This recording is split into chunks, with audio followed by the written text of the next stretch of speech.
वो जिन्होंने ज़मीन को निज़ाम दिया, तलवार के ज़ोर पर कदीम सल्तनतों की बुनियाद रखी, मशरिक से मगरिब पर उनका कई सदियों तक राज रहा, जिनकी निस्बत पर फ़ख्र करते हुए सल्जोकों और उस्मानियों ने कई 100 साल हुकूमत की, उन्हें गोक तोरक कहा जाता है।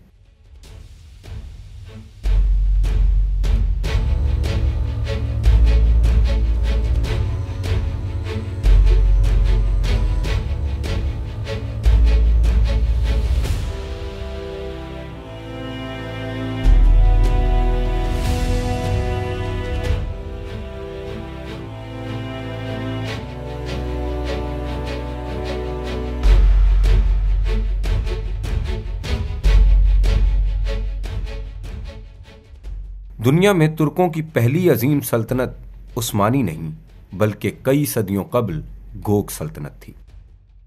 गोक तोरक हुक्मरानों की इब्तदा अशीना कबीले से हुई। गोक तोरक के मानी आसमानी तोरक या ब्लू तोरक यानी नीले आसमानी दायरों वाले हैं। तुर्कों ने अल्ताई पहाड़ों के शुमाल में कई नस्लों तक जिंदगी बसर की और इसी तरह गोक तुर्कों ने मंगोलिया और चीन में कई सदियां गुजारी। 11वीं सदी के मारूफ तोरक मौर्रिख महमूद काशगरी और दूसरे इस्लामी मौर्रिखीन के मुताबिक हजरत नूह अलैहिस्सलाम के 3 लड़कों में से एक याफिस था, जिसकी 9 औलादों में से एक का नाम तोरक था। आगे चलकर इनकी औलादें तुरक के नाम से मशहूर हुईं।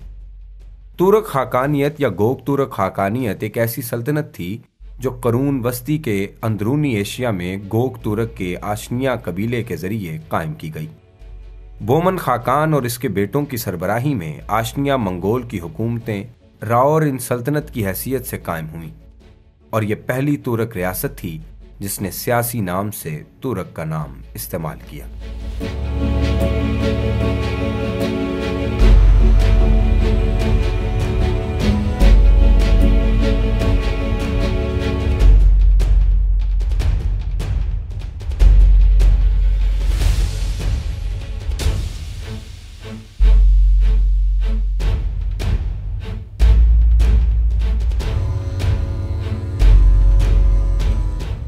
पहली तुरक सल्तनत की इब्तदा 546 में हुई, जब बोमन खाकान ने ओविगोज और टेल ग्रुपों के खिलाफ जंग की। जंग जीतने के बाद गोक तुरक बोमन खाकान ने अपने मुश्तरका दुश्मन रावरन के खिलाफ मगरबी चीनियों के खानदान वी से इत्तेहाद किया। बोमन खाकान ने हवाई हवांग के शुमाल में अनागोई और इसकी अफवाज को शिकस्त दी। जंग में उम्दा कारकर्दगी का मुजाहरा करने के बाद बोमन खाकान ने अपने आप को ओटकान में नई सल्तनत का ऐलान किया, जिसे तारीख में अलीग सल्तनत के नाम से जाना जाता है। लेकिन 1 साल बाद बोमन खाकान का इंतकाल हो गया। उनके बेटे मक्कन खाकान ने सल्तनत खतीन और कारगीज को शिकस्त दी।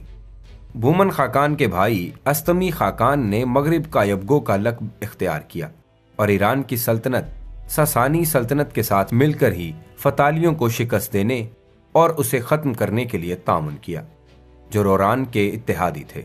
इस जंग ने कदीम शाहराह रेशम पर अशनिया कबीले की गिरफ्त को सख्त कर दिया। बोमन खान के भाई अस्तमी खाकान की मगरबी तोसी की पॉलिसी ने गोक तुरक को यूरोप में दाखिल किया। गोक तुरक करचाबनाए को अबूर करके क्रीमिया में दाखिल हो गए।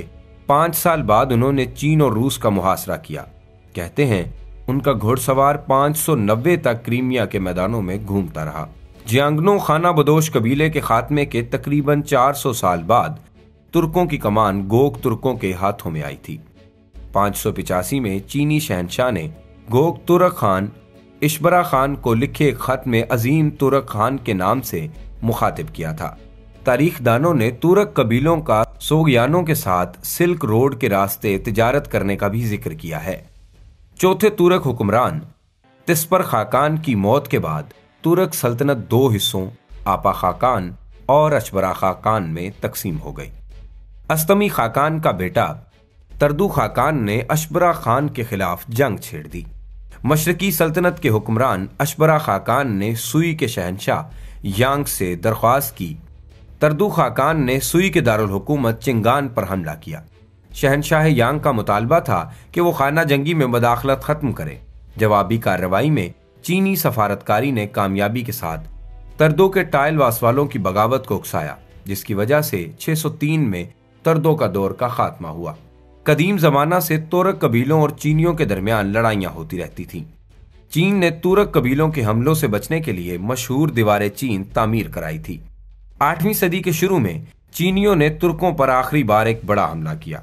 अब्बासी खलीफा ने खरासान गवर्नर अरब जनरल कतबिया बिन मुस्लिम को तुर्कों की मदद के लिए उनके साथ चीन के खिलाफ जंग करने भेजा। 8वीं सदी के वस्त में तकरीबन 751 में अरबों और तुर्कों की मुश्तरका फौज ने तालास के मैदान में चीनी लश्कर को शिकस्त देकर काशगर से खुजंद, यारकंद और तुर्फान तक चीनी कब्जे वाले तुर्क कबायली इलाकों को आजाद करा लिया।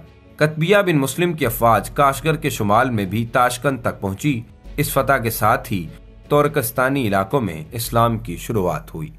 नाजरीन, उम्मीद है आपको वीडियो पसंद आई होगी। ऐसी मजीद वीडियोस देखने के लिए हमारा चैनल सब्सक्राइब करें और बेल आइकन को प्रेस कर दें।